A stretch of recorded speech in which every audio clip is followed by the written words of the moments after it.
about tropes, baby. Let's talk about you and me. Let's talk about tropes. Let's talk about tropes. Welcome back to my channel, everybody. It's me, your friendly neighborhood sassy blonde writer, coming at you with another writing video. Today we are talking about mystery. The mystery genre is a genre of fiction that follows a crime. Usually a murder or a disappearance or a theft or something like that. From the moment it is committed to the moment it is solved. Clue is probably one of my favorite board games of all time. Probably one of my favorite movies of all time. And mystery genres are definitely up there with my favorite genres. So there are about 4 different subgenres of mystery and crime fiction. They each have their own distinct characteristics. Some of these definitions on his masterclass website, so that I just wanted to inform that I haven't taken his masterclass. Each of these different genres kind of has their own different tropes within its own type of genre. I'm gonna go into that in their own separate videos because I find them really interesting. These are the 4 main ones. Detective novels, and then you have cozy mysteries, the police procedural, caper stories. Now, of course, with every genre comes tropes of that genre. Now, of course, you have the red herring trope, which is a given. The red herring is when something seems like a clue, but it's actually there to mislead the audience. I do believe that Pup Named Scooby-Doo had a literal character named Red Herring. The point of the character where he would just show up conveniently as a red herring, and I think it was Fred always was like, "It's red herring, it's red herring." It was never red herring because his name was Red Herring. The red herring is always to trick you, or it's like the too obvious suspect. So it can't be the wife that killed the husband because it's too obvious. Or like the red herring is the clue that was planted by the murderer to frame somebody else. Another common trope in all the mystery genres is the twist ending, which we talked about in my Agatha Christie video that I will link up to in the card. The twist ending is, of course, when the plot leads one way and then something happens at the end and changes everything. Now, I feel like in a mystery, there has to be a plot twist happening, right? It's basically mandatory. Otherwise, it wouldn't be much of a mystery, right? If we knew what was gonna happen 100% of the time, or if everything went to plan, that'd be boring. So red herring and twist ending, I don't know if I'd really call them tropes. I definitely call them staples of the mystery genre as a whole. I mean, generally, when you're writing a mystery, whatever it is, you really have to have a red herring. If you don't have a red herring, you're not keeping the audience guessing. That's half the fun of reading a mystery, is trying to figure out what's the important information and what's not the important information. That's another reason why it's really important to encounter mysteries as you're going through life, because it's an important skill to discern important information from unimportant information. So you really do have to have red herring. So I don't know if I'd really consider that. I mean, it is a trope. I'd also just consider it a staple of the genre.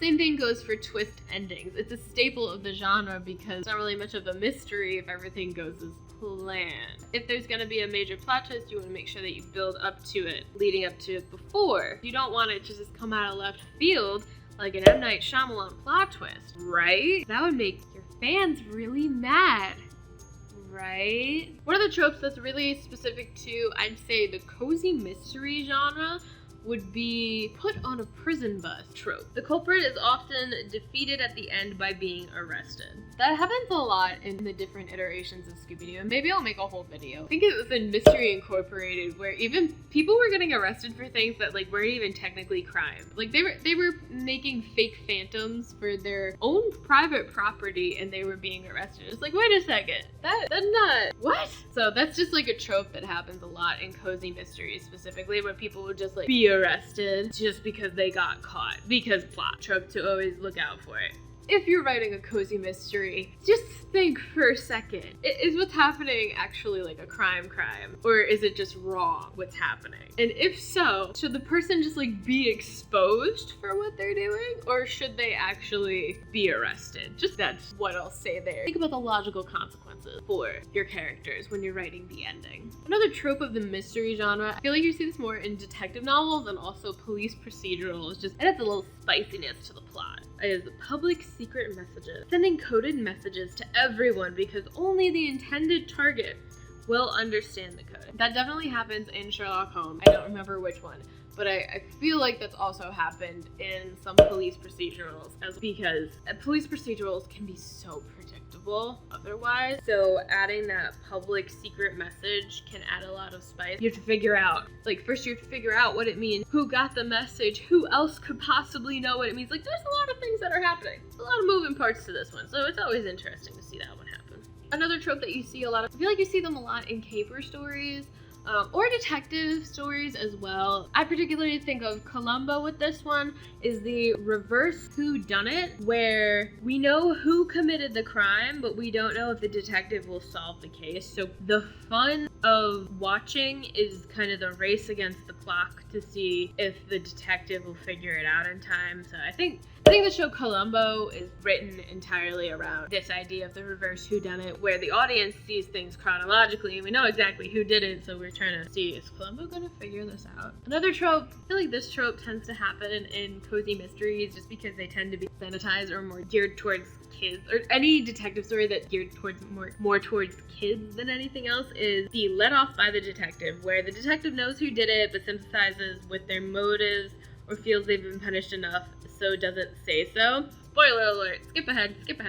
In Murder on the Orient Express, where, everyone was responsible for that murder, so Hercule Poirot knows who did it and then just keeps his mouth shut. So sometimes this trope happens where they're let off by the detective. It'll happen when private detective is Sherlock Holmes or Nancy Drew or Hercule Poirot. It's not a police procedural because the police detective has a duty, it's literally their job to not let the guy go. It's not very realistic. How many times does this happen in real life? Next trope that comes up a lot in murder mysteries, I feel like it happens a lot more, I think, in TV shows. I haven't read a lot of books with this, or I think if I find books where this happens, I probably just block them out of my memory because I hate this trope so much, is where motive equals conclusive evidence.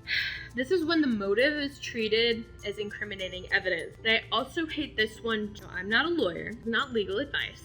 A motive is a reason for someone investigated, not arrested, as if you have evidence. So I'm not a lawyer, not legal advice. Need legal advice. If you want to learn more, I suggest you go speak to a lawyer, but this is not a thing in the criminal justice system. So I hate when books and TV shows and movies, especially when they're really popular, because people end up thinking that they can get arrested just because, someone in law enforcement thinks that you have a motive and that's enough evidence, when that's not true. Now, again, I'm not a lawyer. This is not legal advice. If you want to do more research, I've cited to my source from Cornell Law. If you need legal advice, consult a lawyer in your area. I'm not a lawyer.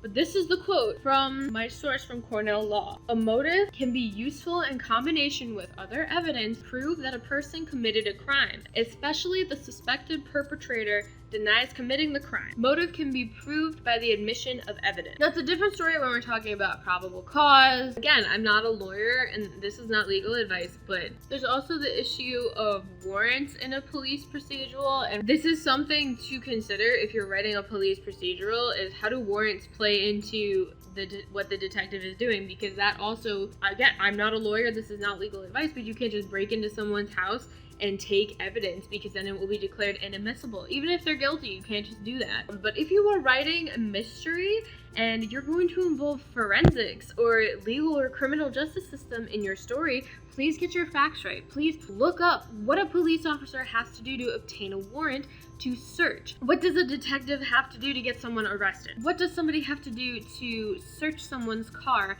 so that way the evidence is admissible in court? Look it up. It's not hard. Google it, but get your facts right. So again, motive equals conclusive evidence is not accurate. It's one of the tropes that I don't like because it's not accurate. It's not realistic. And when if you see it enough, you start to think that it's true, but it's not. My general tip for writing mysteries, just as a whole, is to always make sure you do your research. Mysteries are one of those things where you don't think they're going to be as research intensive as they end up being, but they really are. Anytime I write a mystery, I usually end up going down a rabbit hole for at least one thing when I'm trying to research it. This applies to a lot of different things. It can be an area of history that you're looking into. It can be an area of how puzzles work. It can be, there's so many different things it can incorporate when you're writing a mystery.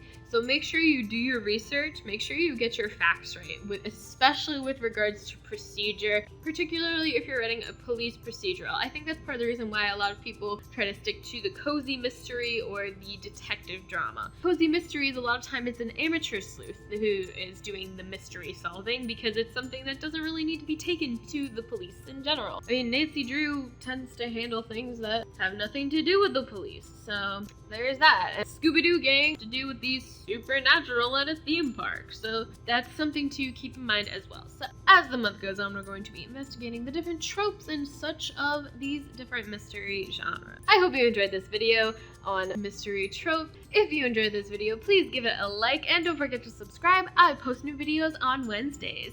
And of course, happy mystery writing.